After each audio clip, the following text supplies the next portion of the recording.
che mare quant'è bello, spira tanto sentimento, come tuo chietenemente,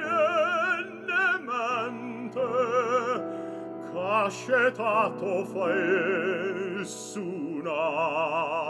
Like a variation on a phrase of music, each Italian hill town follows a similar pattern.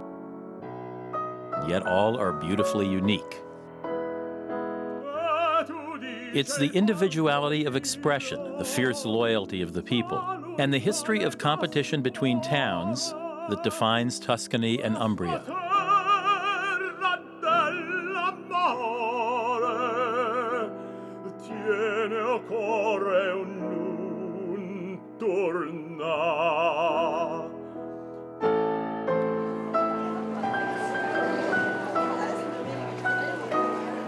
Sampling these towns is as delightful as sampling the fine wines they produce.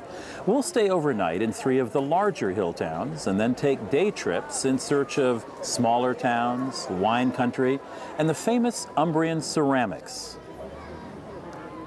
Starting in northern Tuscany, our base will be the town of Siena. We'll move south to Umbria and the town of Orvieto, and then north to Assisi, visiting smaller hilltop villages along the way. Before settling into Siena, we're stopping at a little town that, for me, defines the hill town experience, San Gimignano. Seen from afar, this well-preserved hill town is an imposing sight. Once, almost every hill town in tumultuous central Italy looked like this, with a skyline full of towers. Medieval life was nasty and short. Chaos ruled. Whatever little food and possessions you owned could be stolen at any time. If you were a peasant, and most people were, you worked all day in the fields below. When the sun went down, you trudged up the hill, grateful for the security inside the town walls. Life inside the walls was not without its problems. The richer families fought constantly for power and prestige. Rival families vied to outdo each other with the number and height of their towers. In its heyday, San Gimignano sported some 70 towers. Today, 14 remain. There were 2 main rival families in San Gimignano, the Ardanielli and the Salvucci. If you were allied with the Ardanielli, you didn't walk under a Salvucci tower, or you might end up covered in boiling oil.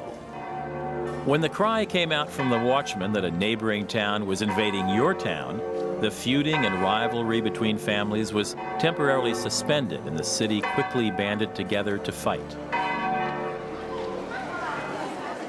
Loyalty and rivalry, family honor and civic pride, street fights and wars. Add to that the occasional attack by bandits and barbarians, and you've got a blueprint for a hill town. Build it high, surround it with walls, and get yourself a tower and some rocks. Today, it's the tourists who are invading the streets of San Gimignano in unbelievable numbers. To truly enjoy this prototypical hill town, it's best to come early, stay late, or spend the night. Visiting San Gimignano in the off-season is the only way to avoid crowds altogether. Rising dramatically from the Tuscan countryside, the city of Siena follows the hill town blueprint on a grander scale. Siena's sheer size gives it another level of loyalties and rivalries. The city's divided into 17 districts, or contrade. I'm at a fountain in one of the contrade of Siena. The contrade are really more than neighborhoods, they're extended families. The contrade are known by their animal symbols, and each represents a different quality, like ardor, sharpness, or obstinacy, and all add up to the 17 virtues of Siena. When you're born, you're baptized in your church as well as in the fountain of your contrada. When you marry, the contrada presents you with a bouquet of flowers in the contrada colors. And when you die, you're buried with the contrada flag. The rivalry of the contrada comes to a head here in Siena's dramatic central plaza, simply called Il Campo. The occasion is the Palio. a wild bareback horse race that loops 3 times around the Campo to the mad cheers of the crowd.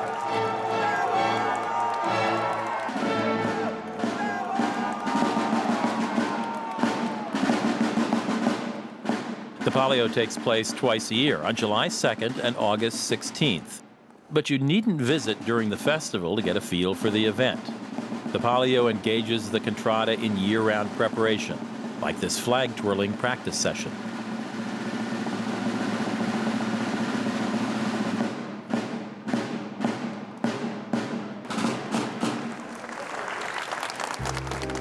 Each Contrada has its own museum dedicated to the Palio. They're often open to the public around the time of the race or by appointment through the tourist office. The Palio is a Middle Ages competition, and also the rules are the same as Middle Ages. And the rules are unusual. Bribery, cheating, and doping are all perfectly legal. The whips aren't used on the horses, but on other jockeys.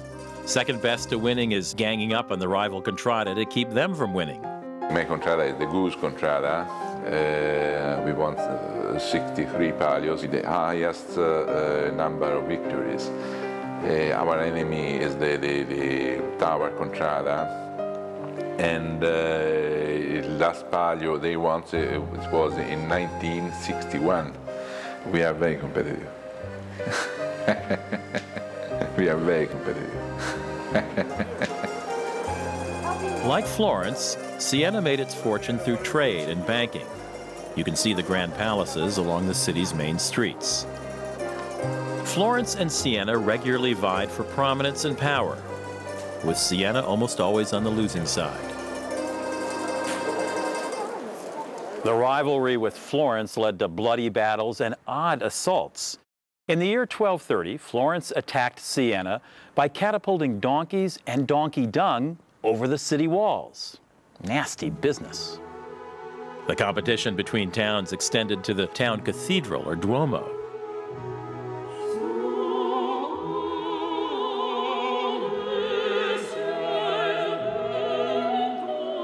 In the 14th century, Siena planned a massive cathedral that would dwarf Florence's Duomo. But the plague struck, and today's church is only a fraction of what it might have been. Nonetheless, it's quite impressive. Under the starry ceiling vaults at the base of the forest of striped columns lies the Duomo's artistic treasure.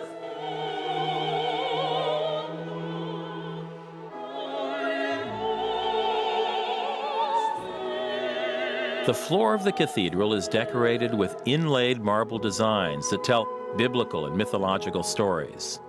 Many of Siena's best artists worked on the panels over a span of 300 years.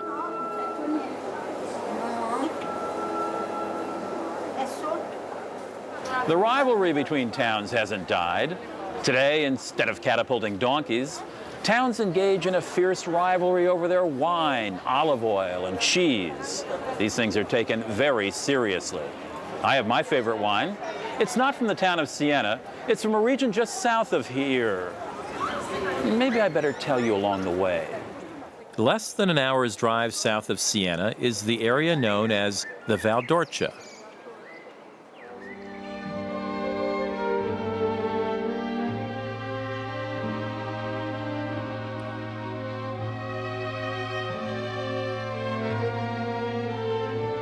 In addition to producing some of the finest wines in Italy, the countryside of the Val d'Orcia enchants with its undulating hills, rows of cypress trees, and of course, its vineyards.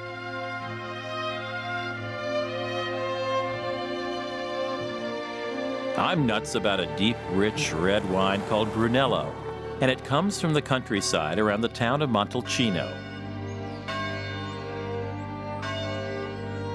Like so many hill towns, Montalcino seems suspended in time, but its tradition of fine wine is very much alive. Tuscany is famous for 2 wines. I asked some locals which is better. Chianti or Brunello? Brunello, sicuramente. Brunello. Brunello? Brunello! Brunello? Sì. Brunello. Brunello. Brunello. Brunello? Brunello. Brunello, naturally. No, non c'è proprio attinenza. Not even a contest. No, it's unanimous, Brunello. The biggest source for Brunello, as well as other superb Tuscan wines, is Castello Bonfi. The winery sits atop a hill in an 11th century castle, just south of Montalcino.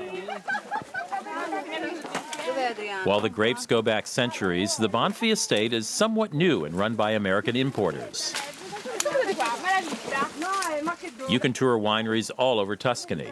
Many, like Bonfi, require reservations. Smaller wineries often require only a day or two's notice.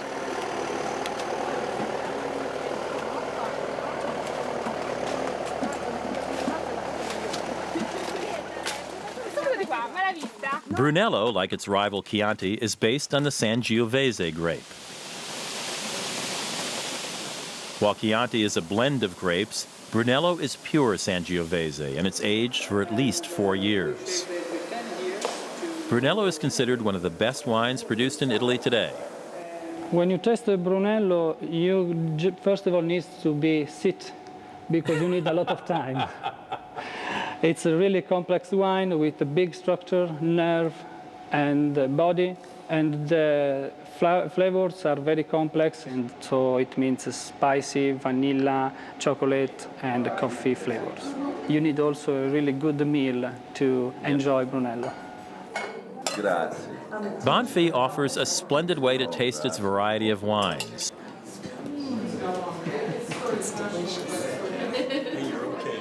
The restaurant here specializes in traditional Tuscan fare, and with each delicious dish, a chance to sample another Bonfi wine. Thank you so much for having me. Castello Bonfi. The restaurant requires reservations.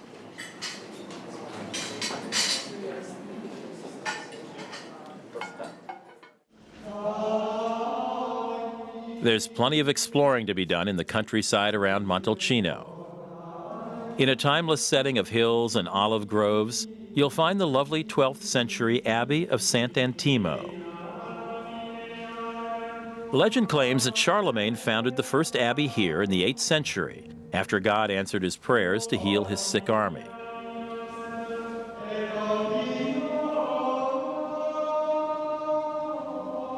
If you come on Sunday, you're likely to hear the haunting Gregorian chants for which these musical monks are known.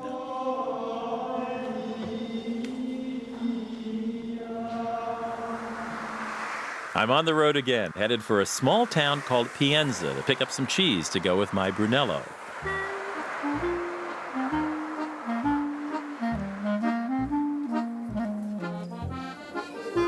Pienza's annual cheese fair is underway. Pecorino cheese is to Pienza what Brunello is to Montalcino. It's pride and joy. Pecorino is made from sheep's milk. The cheese varies in taste from the soft, mild flavor of fresh pecorino to the sharper flavor of aged pecorino.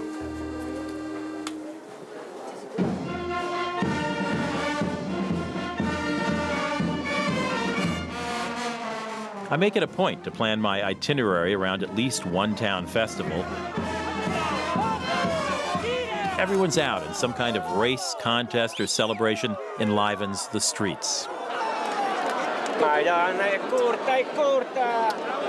When you're not in the mood to eat the cheese of Pienza, you can roll it and hope to win fame and glory for your contrada.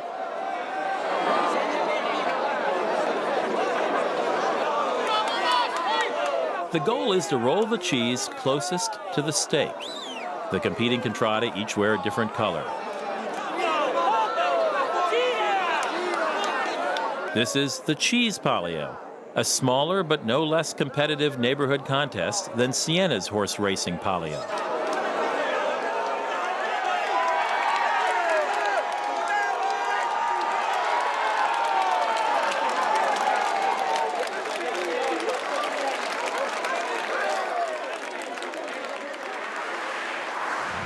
Having sampled the delights of northern and central Tuscany, we're driving south to marvel at medieval Orvieto and uncover the town beneath the town. To visit Orvieto, we cross into the province of Umbria. Orvieto is one hill town that didn't need to build a wall, set, as it is, on a high volcanic outcropping. Orvieto makes a convenient place to stay while exploring southern Tuscany and Umbria. Dove Duomo? Duomo is Dove Duomo? And then to the right? Grazie, thank you. The 14th century Duomo is the city's pride. The stunning facade glows like the pages of an illuminated manuscript.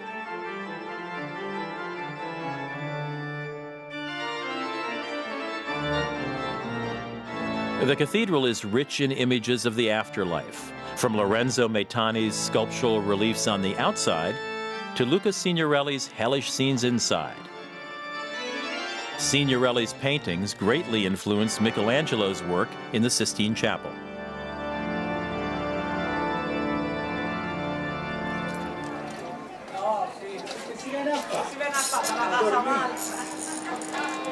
Un bel chilo. Away from the Duomo, Orvieto's back streets and piazzas seem lost in time. But if the streets of Orvieto feel timeless, what lies below is truly ancient. For centuries, the inhabitants of Orvieto carved caves, wells, and tunnels in the soft tufa rock beneath the city. The underground world dates back to the time an ancient city called Volsini stood on the site of Orvieto. In the 7th century BC, Volsini was a wealthy city peopled by the Etruscans, an ancient race. To get a sense of these ancient people, I'm visiting the best museum in Orvieto, the Museo Claudio Fena, a private collection of Etruscan treasures, including many Greek vases that the Etruscans imported and valued highly. The Etruscans are clouded in mystery. Their origin is unclear. Most all we know about the Etruscans comes from their tombs. Etruscans preferred peace to war. They loved the good life. Etruscan women enjoyed an equality and freedom that shocked and scandalized both the Greeks and Romans of the time. From the 7th to the 3rd century BC, these spiritual, life-loving people thrived. Tuscany bears their name. To really get a feel for the Etruscans, you have to visit their tombs. There are a few just outside of town, but a longer drive takes you to a lonely necropolis and a string of haunting hill towns. The towns and the tombs make an easy day trip from Orvieto. Pittiano grows straight out of the volcanic tufa hill on which it sits. The town is ancient, quiet, as of yet undiscovered by the hordes. Pittiano's tangle of covered streets and narrow stairways invites wandering, and if hunger strikes, the local delicacy is wild boar.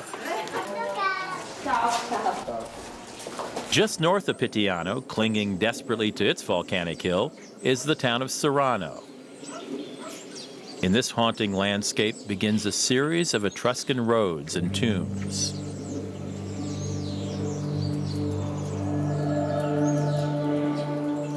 This may look like a sauna, but in fact, it's an Etruscan tomb that dates as far back as 7th century BC. And in this particular part of Tuscany, the hillsides are riddled with them.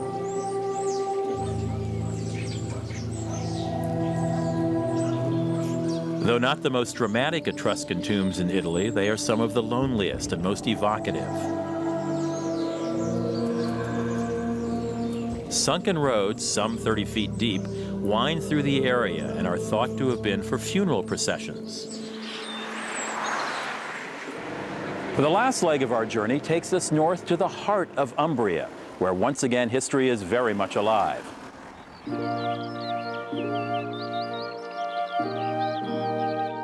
Assisi. Each year, 5 million visitors flock to this dreamy pink and gray hill town in remote northern Umbria. They come to celebrate the life of one man, Francesco Bernardoni, St. Francis. Born in 1182, the son of a wealthy merchant, Francis was an outgoing and cheerful youth. His friends named him the King of Revelers, for he loved parties, feasts, and fun. Raised on notions of chivalry and honor, he longed to be a knight. In his first battle as a knight with the neighboring town of Perugia, Francis got captured. He spent a miserable year in a cold and damp prison. And it was after that experience that Francis, much to the dismay of his father, began giving away his clothes and money to the poor. The life of St. Francis is immortalized here in the Basilica of San Francesco. Although damaged in the earthquake of 1997, the basilica has been completely restored. The marvel of the church is the cycle of frescoes depicting the life of the saint. They are attributed to the artist Giotto and to his pupils around the year 1290. Having heard the word of God, St. Francis renounced all earthly possessions in front of his angry father and the Bishop of Assisi. He never took holy orders and knew little of church doctrine. Instead, he wandered the countryside preaching a simple message of love, poverty, and compassion.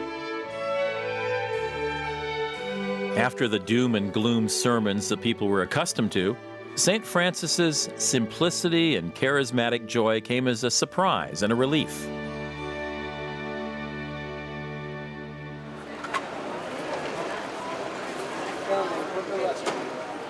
Assisi is a popular tourist and pilgrim destination, and during the summer it can be crowded and overly commercial.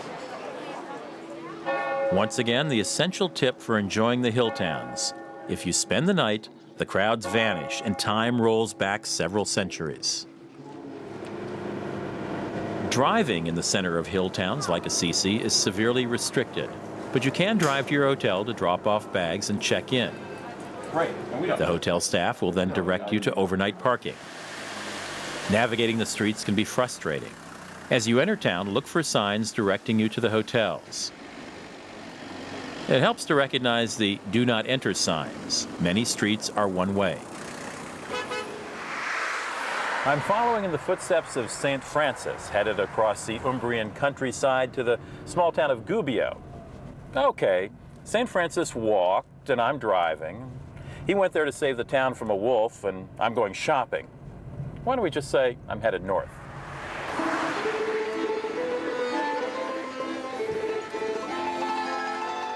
Legend has it that St. Francis saved Gubbio from a vicious wolf that was attacking the town.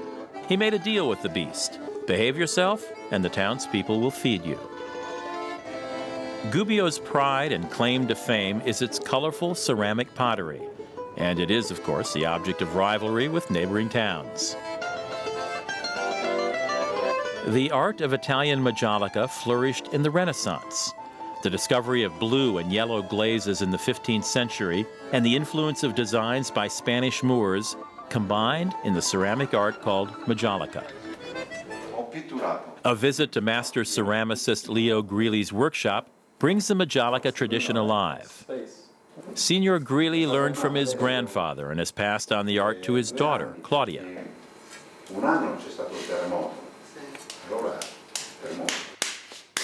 In Gubbio, you're welcome to walk into pottery workshops and watch the artists at work.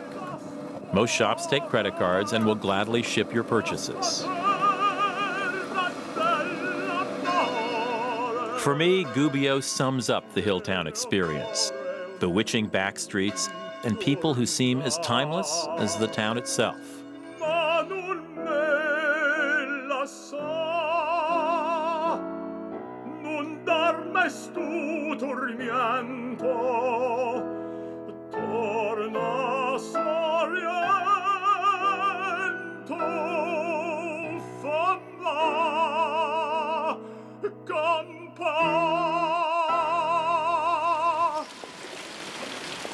Another Gubbio legend has it that if you walk 3 times around this fountain, the Fountain of the Mad, you'll become mad or a citizen of Gubbio, or both.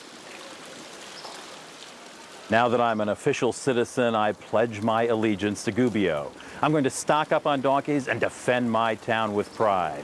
Next time you're here, just ask for Rudy of Gubbio. Ciao.